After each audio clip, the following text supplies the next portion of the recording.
Let's continue the preterm labour in obstetrics. So इसमें हम देख रहे थे last time diagnosis of short cervix on transvaginal scan. इसमें हम फनलिंग का कॉन्सेप्ट देते हैं। फनलिंग क्या होता है? एमनियोटिक मेम्ब्रेन्स का प्रोट्रूजन हो जाता है सर्वाइकल कैनाल में। इसमें नोट करने वाली बात है कि ट्रांस एब्डोमिनल स्कैन जो है ना वो रिलायबल नहीं होता सर्वाइकल लेंथ के लिए, सिर्फ ट्रांस वेजाइनल स्कैन ही करना होता है ना। प्रिवेंशन कैसे करते हैं हम प्री टर्म लेबर का? तो कुछ वो हैं प्रोसीजर्स या फिर जो मेज़र्स हैं वो प्रूवन बेनिफिट के हैं, एंड कुछ मेज़र्स जिससे कोई भी बेनिफिट नहीं होता, इसको हम दोनों को देखते हैं। तो प्रूवन बेनिफिट वाले मेज़र्स क्या हैं? एक तो सर्वाइकल सर्कलाज किया जाता है, second progesterone therapy, third cessation of smoking से बेनिफिट होता है, फोर्थ लो डोज एस्पिरिन से।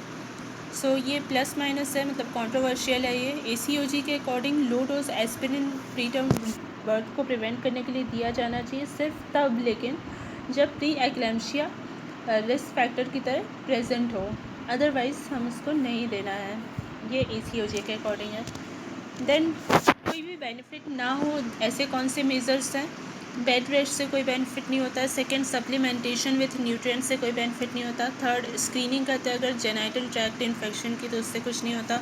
एंड फोर्थ, अगर एम्पिरिकल रोल एंटीबायोटिक्स मतलब एम्पिरिकल रोल ऑफ एंटीबायोटिक्स से कुछ नहीं होता है, एंटीबायोटिक्स का कोई रोल नहीं है। नाउ नोट करने वाली यहाँ पे एक चीज़ है कि पेरियोडोंटल डिसीज़ को जब हम ट्रीट करते हैं ना तो ओरल हाइजीन को इम्प्रूव करते हैं हम, लेकिन ये डायरेक्टली इफेक्ट नहीं डालता है प्री टर्म लेबर पे, बल्कि इनडायरेक्टली कहीं ना कहीं इन्फेक्शन कम हो रहा है तो रिस्क फैक्टर के थोड़ा कम कर देता है बस। नाउ केस है एक कि फ़ीमेल जिसकी प्रीवियस हिस्ट्री है प्री टर्म लेबर की, वो सिंगलेटॉन प्रेगनेंसी के साथ है, तो उसमें क्या होगा? तो स्टार्ट कर देंगे हम प्रोजेस्टेरॉन मैनेजमेंट के लिए 17 अल्फ़ा OH प्रोजेस्टेरॉन कैप्टोएट देंगे हम इस केस में, एंड 250 mg देंगे हम इसको वीकली, और इंजेक्शन देंगे स्टार्टिंग में at the rate of 16 to 20 weeks देंगे और टिल 36 वीक्स तक देंगे। अल्टरनेटली हम वेजाइनल माइक्रोनाइज्ड प्रोजेस्टेरॉन दे सकते हैं, उसको 100 to 200 mg देंगे tablet daily. Then second, transvaginal scan कर सकते हैं हम सर्वाइकल लेंथ को असिस्ट करने के लिए। तो अगर लेस देन या इक्वल टू 25 mm आएगा तो हम सर्वाइकल सर्कलाज करेंगे जिसका टाइम होगा बिफोर 24 वीक्स, एंड अगर cervical length greater than 25 mm आता है तो फिर हम कंटिन्यू करेंगे प्रोजेस्टेरॉन को बस। नाउ यहाँ पे कुछ इंपॉर्टेंट पॉइंट है कि ACOG के अकॉर्डिंग सर्वाइकल सर्कलाज लेस देन या इक्वल टू 24 वीक्स पे ही किया जाता है, एंड ये तब किया जाता है, सिर्फ तब किया जाता है सर्वाइकल सर्कलाज जब फीमेल को ये फॉलोइंग 3 हिस्ट्री हो। यानी कि क्या क्या? पहला तो history of pre term birth हो, स्पॉन्टेनियस प्री टर्म बर्थ की। सेकेंड, सर्वाइकल लेंथ अगर लेस देन या इक्वल टू 25 mm हो, एंड थर्ड, सिंगलेटॉन प्रेगनेंसी हो तब। नाउ रूट ऑफ सर्कलाज क्या होता है? वेजाइनल सर्कलाज किया जाता है, एंड लेकिन अगर फीमेल का फेल्ड वेजाइनल सर्कलाज है तो फिर एब्डोमिनल सर्कलाज करते हैं। हाँ, सर्वाइकल सर्कलाज कौन कौन से केस में रेकमेंड नहीं होता है?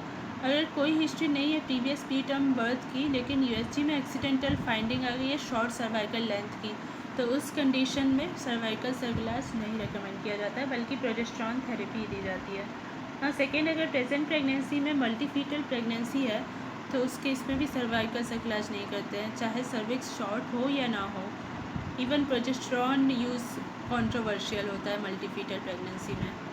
हाँ, ये क्वेश्चन है कि प्रीमी ग्रेविड फीमेल है जिसका 30 वीक्स ऑफ प्रेगनेंसी है और USG में सर्वाइकल लेंथ जो है वो 2 सेंटीमीटर आया है, नेक्स्ट स्टेप क्या होगा मैनेजमेंट में?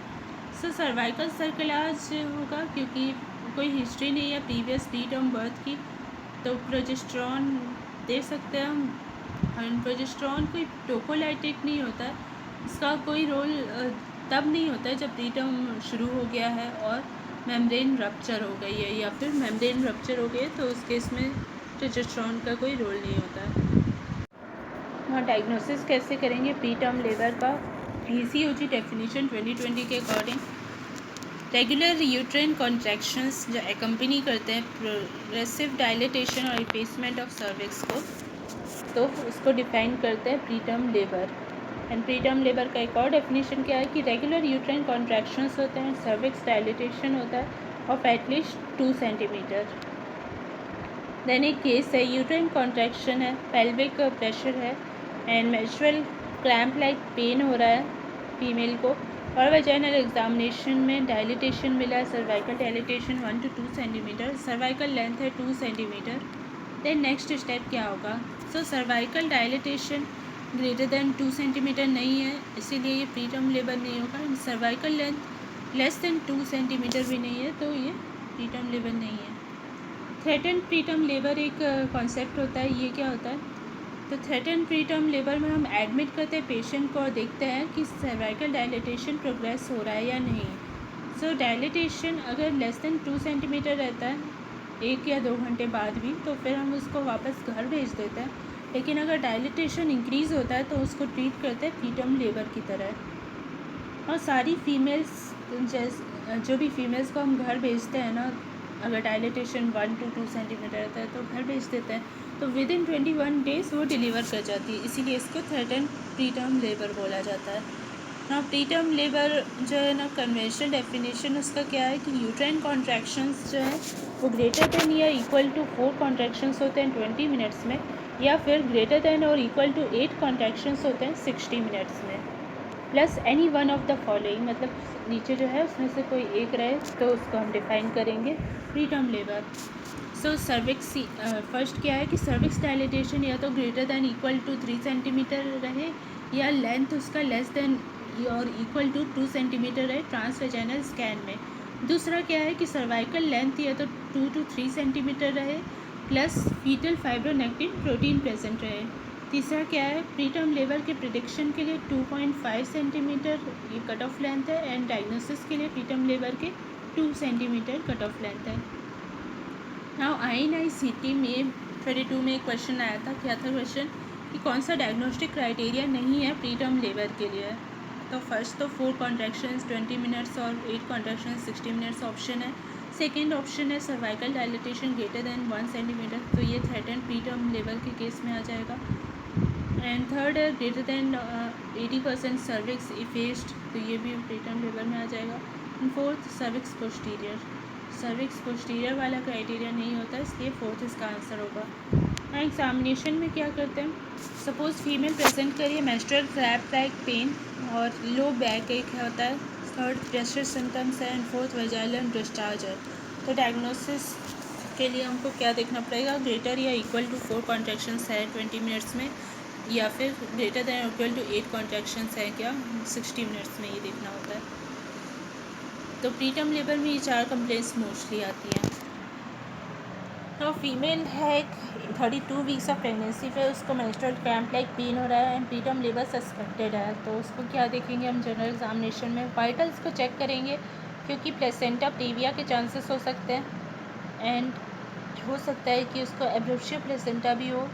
कंसील्ड हीमरेज मोस्टली वो रिस्क फैक्टर होता है प्री टर्म लेबर के केस में। तो उस केस में क्या होता है कि हार्ट रेट इंक्रीज़ हो जाता है एंड बीपी जो है वो कम हो जाता है, तो पेशेंट हो सकता है शॉक में चली गई हो, तो इसलिए हमको चेक करना होता है heart rate BP. Then temperature check करना होता है प्री टर्म लेबर में, क्योंकि premature rupture of membrane हो जाता है एंड कोरियो एमनियोनाइटिस हो जाता है। देन पर एब्डोमिनल एग्जामिनेशन में हमको एक तो यूट्राइन कॉन्ट्रैक्शंस देखना होता है, उसकी इंटेंसिटी, उसकी ड्यूरेशन और उसका फ्रीक्वेंसी। देन सेकेंड टोन देखना होता है यूट्रस का, क्योंकि एब्रेप्शिया प्लेसेंटा में क्या होता है कि टोन इंक्रीज हो जाती है एंड टेंडर हो जाता है यूट्रस।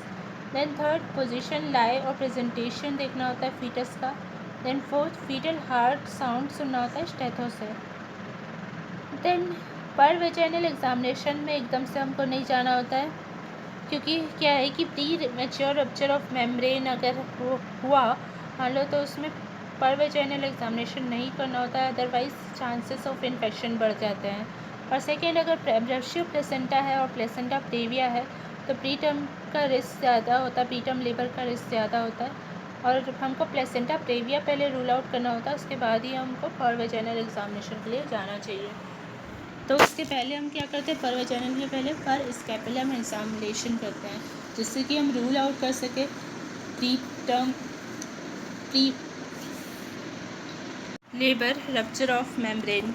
एंड सेकेंड, चेक कर सके किसी ब्लीडिंग के लिए लाइक प्लेसेंटा प्रेविया या एब्रप्शियो को चेक कर सके। And third, dilatation of cervix को चेक कर सके। सो पर स्पेक्युलम एग्जामिनेशन में हम क्या करते हैं, स्वैब लेते हैं, सर्वाइकोवेजाइनल स्वैब लेते हैं, ना कि ये लेते हैं रेक्टोवेजाइनल स्वैब, क्योंकि रेक्टोवेजाइनल स्वैब हम स्ट्रेप्टोकोकाई के लिए लेते हैं। तो सर्वाइकोवेजाइनल स्वैब लेते हैं फीटल फाइब्रोनेक्टिन प्रोटीन को देखने के लिए। एंड पोस्ट फोनिक्स लेते हैं इसको हम और रोटेट करते हैं 10 सेकेंड्स के लिए। अनदर स्वैब हम रेक्टोवेजाइनल स्वैब लेते हैं, इसको लेते हैं हम रूल आउट करने के लिए ग्रुप बी स्ट्रेप्टोकोकाई को। सो इसको हम नेक्स्ट वीडियो में कंटिन्यू करेंगे। Thanks for watching.